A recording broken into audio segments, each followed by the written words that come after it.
Another new feature in Dragon Frame 4.2 is a axis control we call time warp. And this would be used if you have a move that is approved, it's got a path, camera path, and maybe you have some other movers on the stage, or you've got some kind of path that you really have worked on to get nice and smooth, and now you need to change the timing of the shot. Maybe you need to stretch out time in the middle, or you need to compress just the end or extend the end. Whatever you need to do, you need to change the overall timing, and you don't want to have to put extra keyframes down. You don't want to have to start moving keyframes around. You just want to keep the path that you've got going of the move and just play with it in terms of time. So here's how it works. I have a move already that I've shot a move test on here, and if I bring the playhead back, and let's open this up a little bit so you can kind of see. This is a fairly simple move, but there's a few things going on. The camera comes down, has a settle moment, then we're rolling in and closer, and we come around to the right. So we've got a few different interesting things happening. It's fairly simple, but we have some east-west, we have north-south, we've got panning and tilting going on, and it's all pretty smooth. You can see up here in our velocity chart that this is some pretty smooth movement here. And let's say you wanted to change the timing of this shot. Maybe the shot goes into an edit that you do and you realize, gosh, I need to get this shot a second shorter. Well, maybe you just go ahead and just shrink the whole thing down. There's plenty of other ways to do that. You can just go ahead and grab all your keyframes and just take this and do a scale. So I could just make it smaller or make it longer. But let's say you want to do something more specific. And in this case, I want to speed up the ending. So this last section from 7 seconds to 10 seconds, really more from 6 seconds to 10 seconds, I'd like to squish that down, maybe take a couple seconds out of that. The beginning, we'll say, okay, we like the beginning.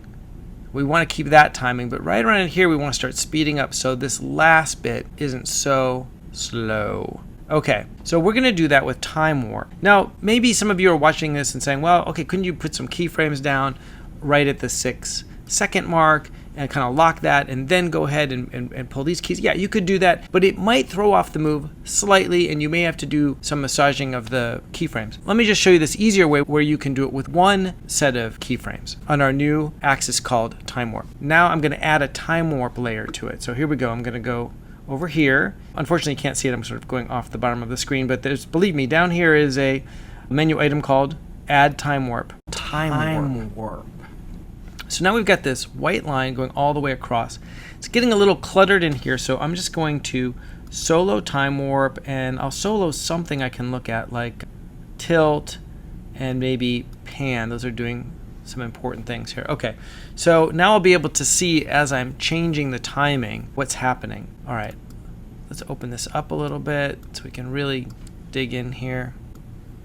Now you'll see that the time warp layer is a straight diagonal line, and that means there's no effect on the timing of the shot, okay? So down here it says the move position is 117 and the frame is 117.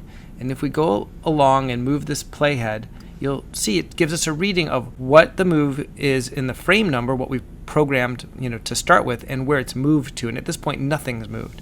We'll start by just shrinking down the move in time. I'm going to grab this keyframe on time warp, and I'm just going to slide it down 2 seconds. So luckily we've got this readout there that can tell us 48 frames, and I can also see with our what I call our watermelon lines there that we've gone 2 seconds. So I'm going to let go. So now we've taken out 2 seconds, and it's just a straight scale. So this would be the same thing as just scaling the shot.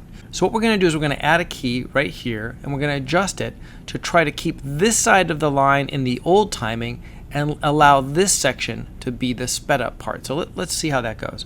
I'm going to click here, and I'm going to use the option key, and I'm going to pull this down. And I don't know if you can see this, but as I'm pulling this, you can see the colored lines, which is the actual new move. So that's the new move, and it's starting to get closer lined up with the old move.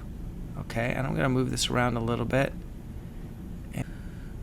So if we want this area to line back up a little bit better, I'm going to have to pull this line down, an option, and I'm just going to pull it down. There we go. Now we get the beginning of the move more like it was before. We've got a nice soft curve happening here, and then it kind of flattens out. So this is the only time where you don't want a velocity curve to come into a nice smooth pinch here at 0. When you're dealing with this time warp, you want it to be up here and flatten out. And that's actually going to be more accurate. If you try to squeeze it down here, you're going to be really slowing all of these motors way, way, way down, and you're not going to get the effect you want. I've got the timeline how I want it. It's sort of straight diagonal. I've adjusted this key so that there's no kink in the overall velocity on the other axes, and then it speeds up to the end. Now, I can look at all of this. If you're distracted by the gray lines, you can hit this cool button right here, which will turn off the gray lines, so that's kind of cool. And actually, I'll just go ahead and turn off the time warp visibility there. And here's what's kind of cool here. We can look at the effect that the time warp is having, and maybe we'll even put on a couple other things here. Okay, so I'm turning on more of the tracks. Okay, now I'm going to toggle the power of the time warp on and off, and you'll see that it's particularly crushing the second half of our scene where we want to speed up to that end. Okay, so let's go ahead, we'll leave it on, and we'll shoot a test and see how that goes. Now before I shoot this test, I want to save what I already have here, so I'm going to save this move test as girl 1. So we've shot our new move test with the time warp on it. Let's go ahead and look at that. So you see the beginning is just like it was before, and then we sped up that, getting to that final position. So that's the same, and then we got up there a couple seconds earlier than before. There's something else I need to tell you about time warp, which is that you have to enable it on all the axes you want it to affect by clicking these little clock buttons on at the end of the axis. So these have to be on, and when you first put on time warp, none of these will be on. I had it on already, and they were already turned on, so that is something I need to mention. So that way, if you happen to have like a mover or something else that you don't want sped up, you go ahead and just leave those off. And you can see this happen in real time, by the way. If I come out like this and say, let's turn that off for track, and you'll see that as I go, all these axes are then stretching back out. So obviously we just did a time scrunch on this thing, but we could also do a time stretch. If I grab the time warp and bring it down, you could stretch out time. Let's make this a little bigger so we can see what we're doing. This over here.